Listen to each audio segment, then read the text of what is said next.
사도행전 10장 1절로 8절까지 말씀입니다.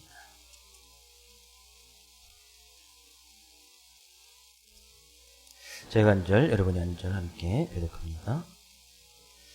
가이사라에 고넬료라 하는 사람이 있으니 이달리아 부대라 하는 군대의 백부장이라.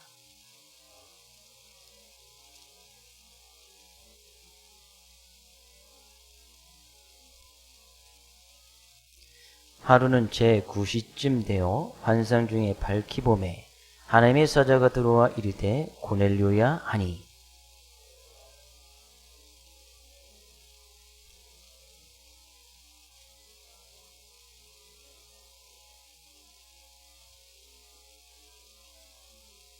내가 지금 사람들을 요빠에 보내어 베드로라 하는 시몬을 청하라.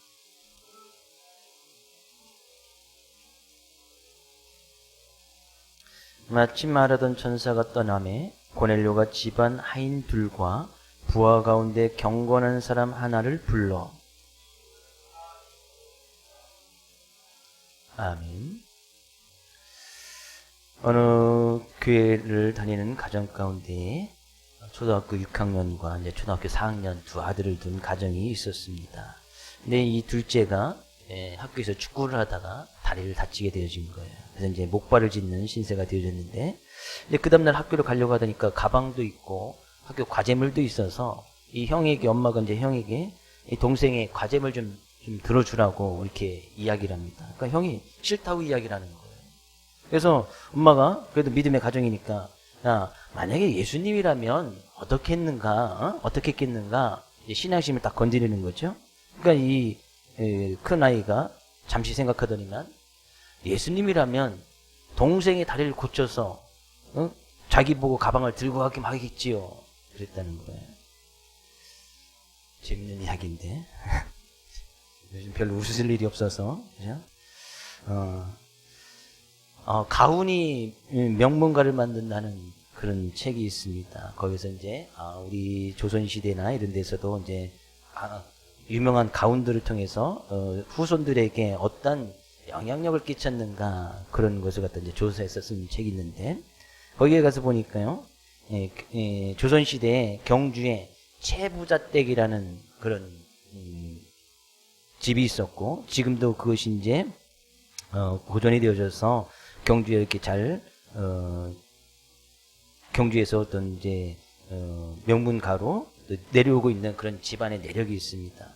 근데 조선시대에 이제 이 경주에 살던 이 최부자댁이 집안의 가훈을 6개를 두면서 가족들이 지키게 하고 그것을 갖다 후손들에게 남겨주셨는데, 그때 6가지 가훈이 이겁니다. 과거를 보되 지인사 이상 벼슬을 하지 마라. 너무 이상 높은 벼슬을 하지 말라는 것이죠. 만석 이상의 재산은 사회에 한원하라. 세 번째는 흉년기에는 땅을 늘리지 마라. 네 번째, 과객을 후하게 대접하라. 다섯 번째는 주변 백리 안에 굶은 사람이 없도록 해라. 여섯 번째, 시집온 며느리들은 3년간 무명옷을 입혀라. 이것이 이제 집안의 가훈이었고, 그 최씨 집안에 쭉 내려오게 되어지는 그런 영향을 끼쳤던 그런 가정이라고 이야기합니다. 지금도 그의 후손들이 이것이 이제 좀 변형이 되어져서, 지금 이런 과거 시험 그런 것은 없으니까요. 그거에 맞춰서 이제 지키려고 노력을 한단 말이죠. 어떻게 보면 우리는 하나님을 아버지라 부르고 모시는 사람들의 믿음의 공동체입니다. 어쩌면 교회는 거대한 그런 하나님을 모시고 나가는 거대한 집이다, 그런 얘기죠.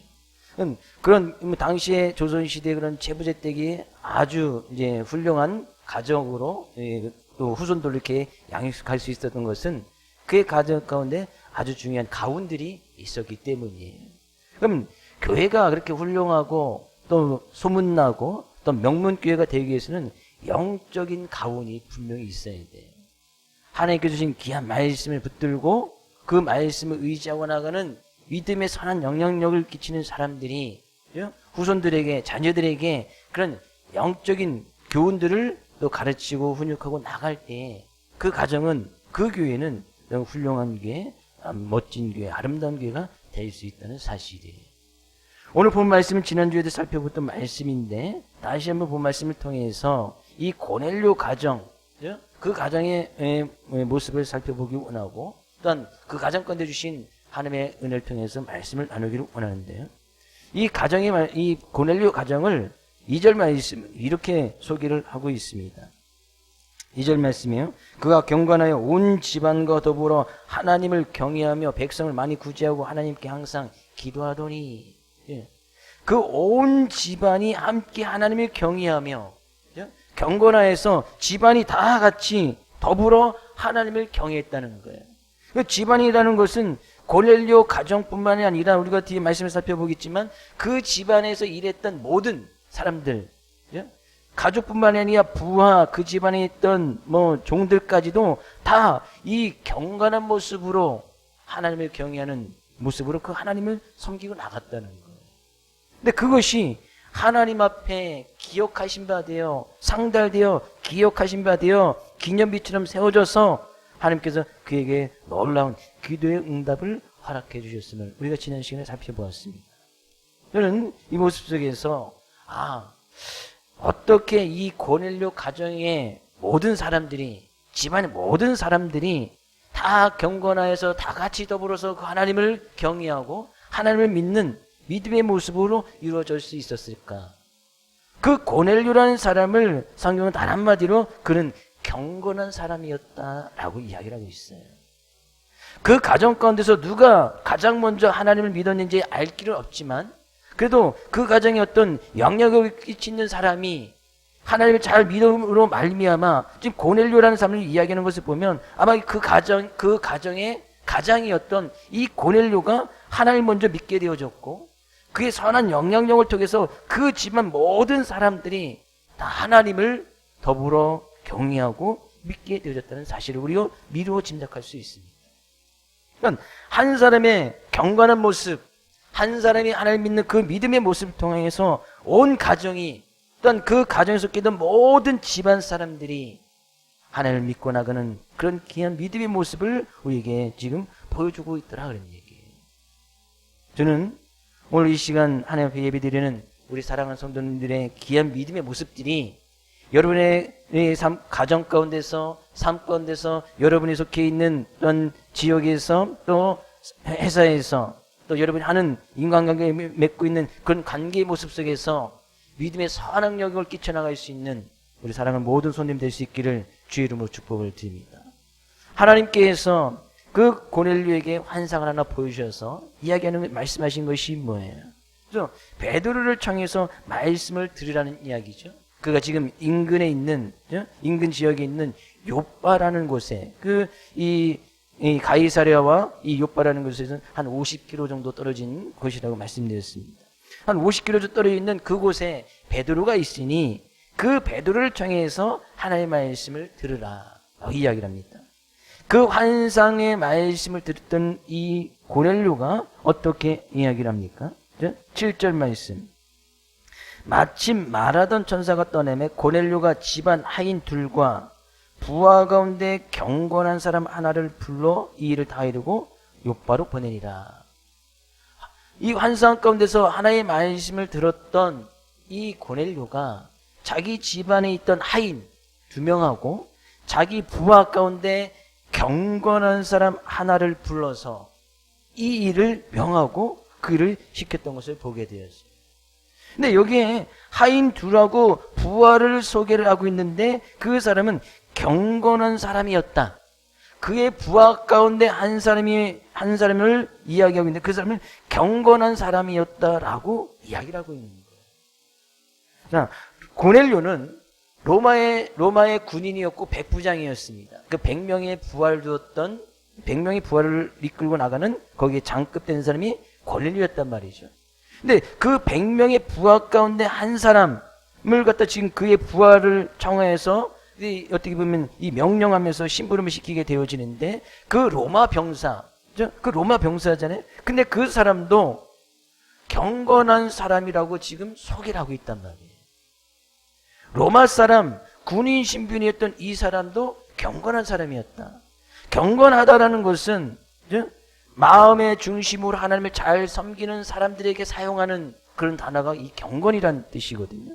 근데 어떻게 이 로마 시민이었고 병사였던 이 사람이 하나님을 섬기는 경건한 사람이 될 수 있었는가? 우리는 아픔에서 알 수 있지요. 그의 그 병사의 직속 상관이었던 이 백부장 고넬료가 경건한 사람이었고, 이 부하는 그 집안에 함께 어울리면서 어떤 병사 일을 감당했던 군인이었기 때문이에요. 병사가 경건한 사람이었다. 어떻게 해요? 그의 직속 상관이었던 이 백부장이 경건한 사람이었기에 그의 부하도 그의 영향력으로 말미암아 경건한 사람이 될 수 있었다는 거예요. 그의 집안 사람뿐만 아니라 그와 함께 그 모습을 보았던 이 부하도, 이 고넬료가 얼마나 경건했던지 이 부하도 그 경건의 모습을 보게 되어줬고 닮아가게 되어줬고, 이 고넬료는 그런 경건한 사람 부하 하나를 불러서, 그죠? 그 하나를 택하여서 이것을 갖다 명하여서 그 전사우주 하나님의 말씀을 받았던 그 말씀을 이들에게 이루고 그 명령을 지킬 것을 이야기하고 있는 거예요. 결국에 한 사람 경건한 고넬료의 영향력이 얼마나 많은 사람들에게 선한 영향을 끼치는지 우리는 알 수가 있습니다. 그가 경건하여서 온 집안 식구와 더불어 하나님을 경외하는 경건한 사람, 그의 부하도 경건한 사람이었다라고. 여기서 우리가 경건한 사람 곁에는 경건한 사람이 생기고 모인다는 지극히 평범한 그런 아주 중요한 사실을 우리가 알 수가 있다는 사실이에요. 친구 따라 강남 간다, 끼리끼리 모인다 라는 우리의 속담이 있잖아요. 그의 곁에는 어떤 사람이 있는지, 그 사람을 보면 그 옆에 있는 사람도 분명히 알 수 있단 말이죠. 경건한 사람 곁에는 경건한 사람이 모이고 경건한 사람이 생기게 되어지는 거예요. 당연한 이야기 같지만 아주 중요한 사실이에요.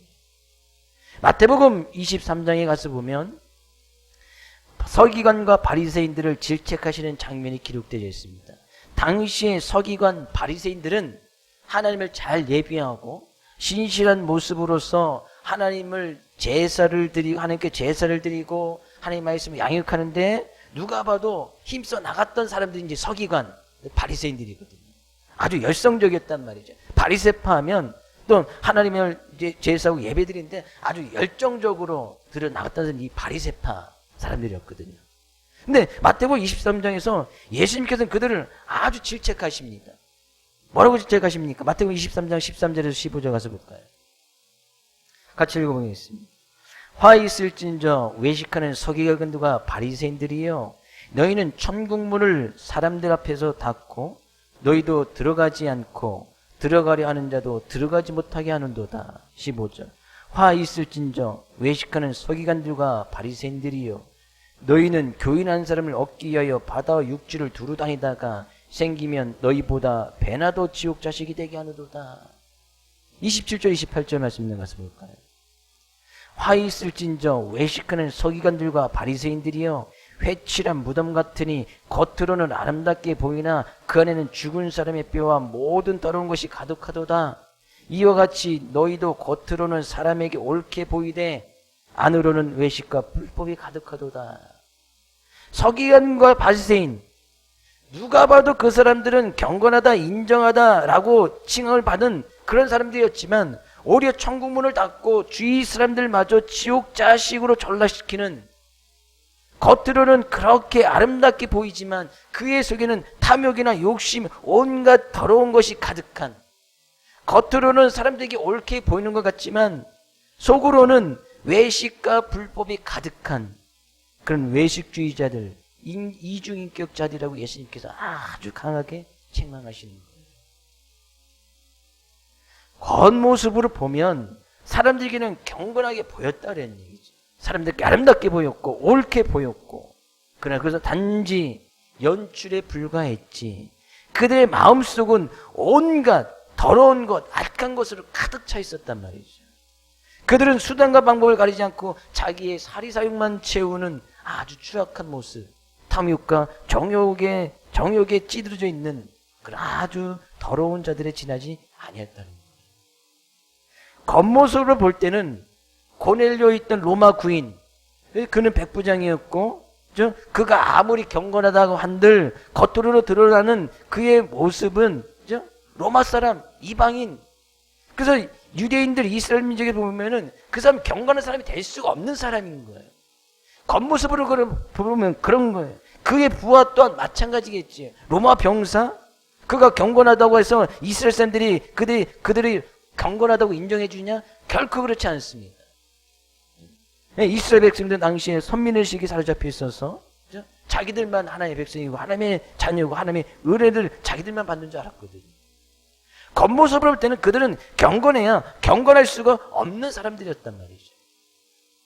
모든 사람들에게 로마 사람, 군인하고 바리새인, 서기관들 세워놓고 누가 경건한 점 보입니까? 라고 물어보면 모든 사람이 다 바리새인, 서기관들이 경건한 점 보였지.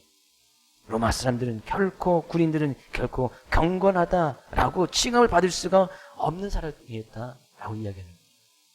근데 성경은 정반대로 지금 이야기를 하고 있어요. 예수님의 서기관과 바리새인들을 겉으로는 아름답지만 속으로는 악독과 거짓이 가득하다. 마음속으로는 겉으로는 사람들이 옳게 보이지만 안으로는 외식과 불법이 가득하다. 경건한 모습이 아니죠. 그래서 우리가 경건하다라는 것은 겉으로 보여지는 외적인 모습이 아닌 그의 중심이 어떻게 하나님을 섬기고 하나님을 경외하고 있는지, 그것이 경건한 모습의 표지가 된다는 사실이에요. 당시 많은 사람들이 외적으로만 경건해 보이면, 외적으로만 이렇게 성경책 잘 들고 다니면, 외적으로 옷만 깔끔하게 입으면 경건한 것처럼, 겉으로는 하나님의 말씀을 잘 가르치면 경건한 것처럼 보여졌지만 예수님께서는 그것이 경건한 모습이 아니다라고 이야기하는 거예요. 오늘 본 말씀에 써져 있던 경건하다라는 이 단어는 두 가지 단어가 합쳐진 건데, 잘, 아주, 매우라는 단어와 경배하다, 섬기다, 공경하다라는 단어가 합쳐진 단어예요. 그것은 잘 경배한다는 이야기예요. 잘 섬긴다는 이야기예요. 잘 공경한다는 이야기예요. 하나님을 잘 경배하고 하나님을 잘 섬기고 하나님의 뜻을 잘 쫓는 것을 의미합니다. 그것이 경건한 모습이에요. 근데 그것이 겉모습 가지고는 결코 이루어질 수는 없다는 사람이에요. 당시에 많은 사람들이 경건을 외적인 모양으로 그릇 이해하고 있던 그런 모습 속에서 예수님께서 아주 이 서기관과 바리새인들을 질책하고 책망하시면서 겉으로 들어지는 사람들에게 보여지는 그런 모습이 경건한 것이 아니라 얼마만큼 하나님을 잘 우리의 중심으로 하나님을 잘 섬기고 그 하나님을 잘 경배하고 그 하나님을 잘 공경하는지, 그 하나님의 말씀을 따라 잘 순종하는지, 그것이 경건의 모습이라는 사실이에요. 우리 사랑하는 모든 성도님들이 그런 경건한 모습으로 이 시간도 하나님을 예비하고 그 하나님을 섬기고 그 하나님만을 잘 공경해만 나갈 수 있는 그 경건한 믿음의 모습이 우리 삶 가운데 차고 넘쳐날 수 있기를 주의 이름으로 축복을 드립니다. 근데 이 경건한 모습은 어떻게 할 때 경건한 모습이 나올 수 있을까? 고넬료를 속일 때 이야기하지요. 그가 경건하여 온 지방과 더불어 하나님을 잘 경외하며, 이 경건한 모습은 하나님을 잘 경외할 때, 하나님을 잘 경외한다는 것은 이 하나님의 이 경건의 모습의 그 중심 가운데서는 하나님을 잘 경외하는 모습, 이 하나님을 잘 어떻게 경외하는 것은 하나님에 대한 바른 인식, 하나님이 어떤 분이신지를 잘 알 때 그 하나님을 경외할 수 있고, 그런 하나님을 경외하는 모습 속에서 경건의 모습이 나온다는 거예요. 하나님에 대한 바른 인식, 이것이 우리 하나님에 대한 통찰력이라고 이야기를 하는데, 그 하나님은 결코 멀리 계시지 않습니다. 그 하나님을 우리가 인식하고 알아갈 때 하나님 멀리 계신 분이 아니란 이야기죠. 언제 어디서나 우리와 함께하고 계신 분이에요. 고아처럼 내버려 두신 분이 아니고 우리의 삶 속에서 지금 현존하고 계신 분이고, 지금 우리와 늘 지금 가까이 계시고 우리의 삶의 모든 부분을 지켜 보호하시고 감찰하시는 분입니다. 믿으십니까? 그런 하나님께서는 지금도 우리와 함께 하시기를 원하고 우리의 삶의 모습, 지금 우리의 예배의 모습 지금 지켜보고 계신단 말이죠. 바로 지금 우리 앞에서. 그런 하나님에 대한 인식, 그런 하나님에 대한 통찰력이 있을 때에 지금 우리가 예배드리는 모습을 하나님께서 지금 지켜보고 계신 거예요. 우리는 섣불리 하나님 앞에 아무런 모습으로 사람들에게 보이려고 찬양을 하거나 사람들에게 잘 보이려고 예배를 드리는 그런 이중적인 모습을 가지고 하나님 앞에 설 수가 없겠지. 왜? 하나님께서 지금 보고 계신다고 생각을 한다면, 하나님께서 지금 우리가 말하는 것을 다 듣고 계신다고 생각한다면 우리가 함부로 말할 수 없겠지. 우리가 행동하는 것 하나하나 하나님께서 다 보고 계세요.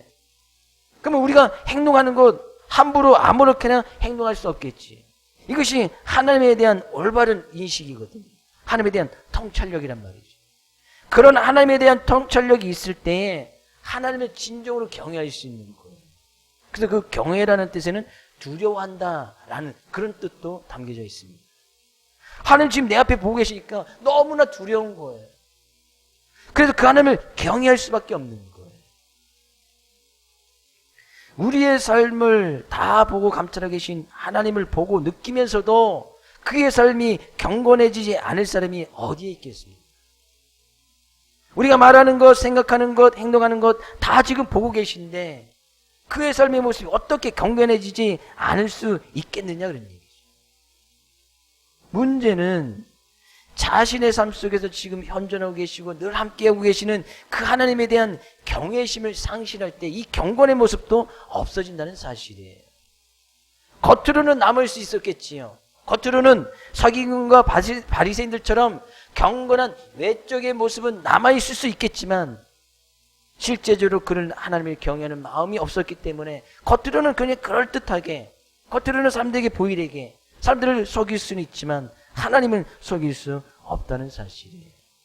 그래서 이 경건의 모습은 우리가 예배 드릴 때 어떤 하나님을 찬양할 때 기도할 때 나오는 것이 아니고 진정한 경건의 모습은 예배당 밖에서 우리의 삶의 모습에서 사람들의 관계 속에서 그때서야 이 경건한 모습이 그때 나타난단 말이죠. 예배당 안에서 드려지는 우리의 모습과 예배당의 삶의 모습이 일치될 때 그것이 진정한 경건의 모습이다는 얘기예요. 근데 경건의 모습, 하나님을 경외하는 모습이 없는 사람들은 지금 우리가 예배드리는 이 모습과 예배당 밖의 삶의 모습이 일치될 수가 없다는 얘기예요. 디모데후서 3장 5절 말씀이세요. 같이 읽어보겠습니다. 경건의 모양은 있으나 경건의 능력은 부인하니 이 같은 자들에서 내가 돌아서라. 말세에 나타나는 현상이에요. 말세 때 주님의 오심이 가까워질 때에 사람들은 고통받을 때가 있는 것인데 사람들이 자기를 사랑하고 돈을 사랑하고 자랑하고 교만하고 비방하고 부모를 거역하고 쭉 이야기하면서 5절 말씀에 경건의 모양은 있으나, 겉으로 볼 때는 다 경건의 모양은 있단 말이죠. 근데 실제적인 그런 경건의 능력, 실제적인 경건의 삶의 모습은 다 부인한다. 하나님이 없는 것처럼 하나님에 대한 경외심을 지니지 않고 살아간다는 얘기죠. 그런 자들에게서 돌아서라. 그런 모습이 뜨면 다시 돌아서라 그런 얘기죠. 이 하나님에 대한 통찰력, 경외심을 잘 갖고 있던 사람이 다윗이라는 사람입니다. 다윗은 시편 16절 8편에 이렇게 고백을 하고 있어요. 같이 읽어보겠습니다. 내가 여호와를 항상 내 앞에 모심이여 그가 나의 오른쪽에 계심으로 내가 흔들리지 아니하리로다. 하나님이 늘 자기 앞에 있는 거예요. 그 하나님을 경외할 수밖에 없겠지요. 하나님이 늘 자기 오른쪽에 계신 거예요.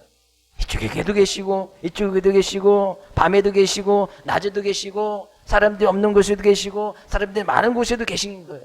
그래서 늘 그 하나님을 모시면서 그 하나님을 경외하면서 그 자기는 흔들리지 아니했다. 왜? 그 하나님이 지금 보고 계시니까. 하나님에 대한 경외심이 있었단 말이죠. 근데 그가 흔들림 없이 살았던 것은 그런 하나님에 대한 경외심, 하나님에 대한 올바른 인식, 그 통찰력을 잘 갖고 살았기 때문이에요. 근데 그가 그 경외심을 망각했을 때 순간 그 경외심을 잃어버릴 때가 있었거든요. 그때 나타났던 그의 삶의 모습은 뭐예요?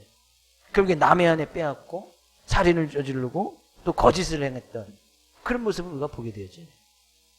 그 모습을 보면서 다윗을 경건하다, 하나님에 대한 경외심이 올바로 서 있다라고 이야기했으면 아무도 없을 거예요. 그 사건을 통해서는. 그가 늘 하나님을 경외하고 그 하나님에 대한 경건의 모습을 살았던 그가 하나님을 경외하는 그 경외심을 딱 잃어버렸을 때 마치 그곳에는 하나님이 없는 것처럼, 내가 우리 안에 밧세바를 취할 때 그것은 하나님이 안 계신, 만약에 그곳에 하나님께서 이 모습도 지켜보고 계시겠지에 대한 올바른 하나님에 대한 인식이 있었다면 다윗이 그런 일을 범하지 아니었을 거예요. 근데 순간 그것을 놓쳐버린 거예요. 하나님에 대한 경외심, 하나님에 대한 두려움을 놓쳐버린 거예요. 그래서 거짓말하죠, 살인 저지르죠. 그래서 자기 부하들을 몇 명까지 다 죽이고 나가는 그런 모습이 있던 것을 보게 되죠. 그래서 사도 바울이 경고합니다. 망령되 헛되는 신화를 버리고 경건에 이르도록 내 자신을 연단하라. 이 경건에 이를 수 있도록 우리 자신을 늘 연단하라. 늘 그렇게 하나님을 우리의 삶의 모든 가운데서, 삶의 모든 부분에서 그 하나님에 대한 경외심을 기르라는 거예요. 밤에도, 사람이 없을 때도, 예배당 밖에서도 그 하나님에 대한 경외심을 늘 가지고 있어야 이 경건의 모습이 계속해서 이어질 수 있다는 사실이에요. 로마 백부장이었던 이 고넬료, 그는 하나님 앞에 나갈 때나 또 집안에서나 그의 부하들을 대할 때에, 하나님 앞에 나갈 때 그의 하나님을 경외했던 모습이, 그 경건의 모습이 가정에서도, 그의 직장에서도, 자기 부하들에게도 그 경건한 모습을 제대로 보여주었기에, 하나님을 경외하는 그 경외심을 잊지 않았기에 그의 부하 또한 경건한 사람이 되어졌다는 거예요. 너무나 당연한 이치 아니겠습니까? 하나님을 진정으로 경외했던 그 사람의 모습을 통해서 경건한 삶의 모습, 백성을 많이 구제하고 항상 하나님께 기도하는 모습, 그런 모습을 보여주니까 그의 부하도 당연하게 그의 직성상관이었던 그 고넬료를 따라갈 수밖에 없었다는 얘기예요. 반면 서기관과 바리새인들, 겉으로는 그럴듯하게 경건한 모양만 흉내내고 있는, 마치 연극하는 사람처럼, 연출하는 사람처럼 흉내만 내고 있었지 자기 위선에서 결코 벗어날 수 없었다, 그런 얘기예요.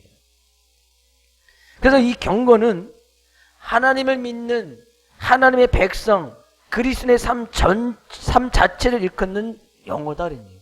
단순히 예배 시간에, 어떤 종교행사 시간에 나타나는 그런 외적인 모습을 통해서 그 사람은 경건하다라고 이야기하지 않는다는 사실이에요.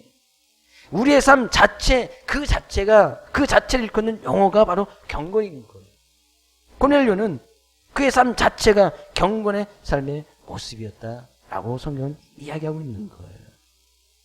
저는 우리 사랑하는 모든 성도님들이 그런 경건의 삶, 경건한 사람, 예배당 아니든 예배당 밖이든 가정이든 직장에서든 사회에서든 그런 경건한 사람으로, 경건한 하나님의 모습으로, 그런 하나님을 진정으로 경외하는 그런 모습 속에서 경건한 삶의 모습이 나타날 수 있기를 주의 이름으로 축복을 드립니다.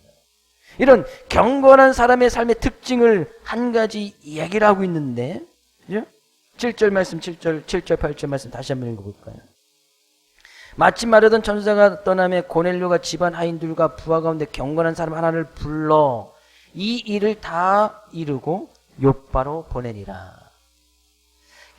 하인 둘하고 경건한 부하 하나를 불러서 이 일을 다 일렀단 말이죠. 이 일을 일렀던 것이 뭐예요? 고넬료가 천사를 통해서, 환상을 통해서 명령을 받습니다. 욥바로 산을 보내서 거기서 시몬 베드로를 청하라. 그는 욥바라는 지역이 있지만 무두장이 시몬의 집에 지금 유숙하고 있다. 그 집은 해변가에 있다. 해변가에 있지 정확히 어딘지, 주소 몇 다시 몇 번지 그런 주소 정확하게 일러준 것도 아니에요. 욥바, 해변이, 그 욥바라는 도시는 해변 도시예요.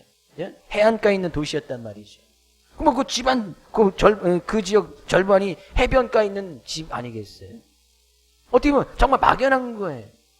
근데 그 일을 이 부하고 하인에게 그대로 일입니다. 근데 그 이뤘던 것이 환상을 통해서 받은 말씀입니다. 부하들이 그에서 이야기하는 거예요. 내가 환상을 통해서 이런 모습을 보았는데 네가 좀 이 말씀을 듣고 좀 요바에 가서 베드로를 청해 와라. 이야기하는 거예요. 근데 그러면 이 하인 둘하고 병사가 좀 생각할 수 있잖아요. 이것이 뭐 사실인지 아닌지 알 수가 없잖아요. 네. 지금 고넬료가 명령했던 그것이 비현실적인 환상, 꿈에서, 어떻게 보면 이제 꿈에서 비몽사몽간에 받은 그런 말씀이란 말이죠.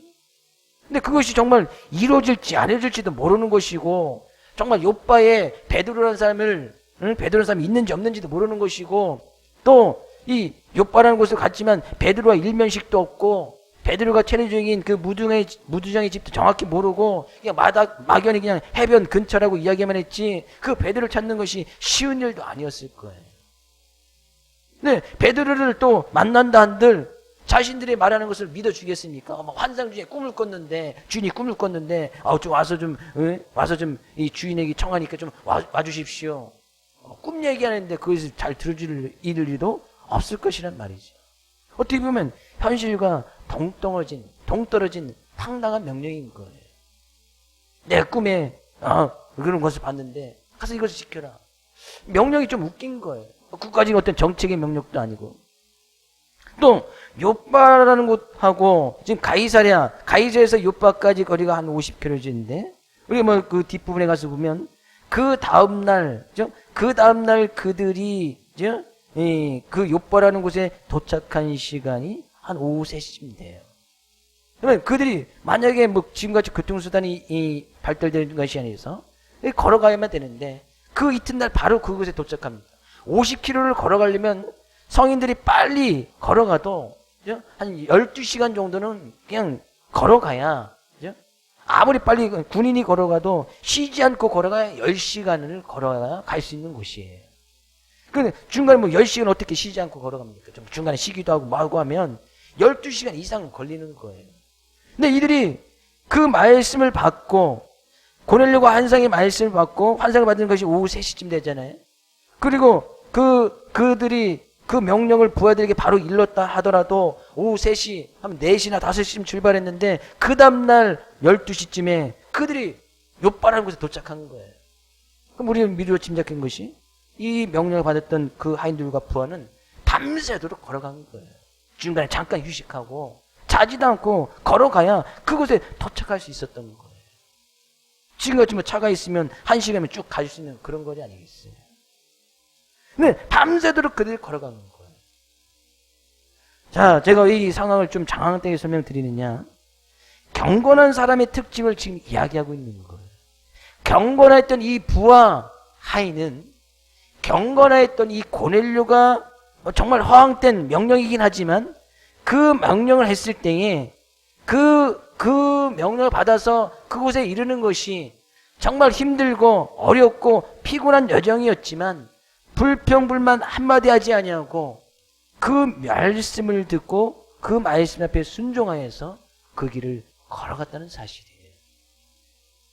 중간에 가서 이들이 돌아오지 않습니다. 한 10km 좀 걸어가다가 생각하기를 3명이 걸어가니까 이거 명령인데 이거 가서 그냥 우리 베드로 찾아봤는데 없다고 하고 그냥 돌아갈까? 그런 생각도 하지 않는 거예요.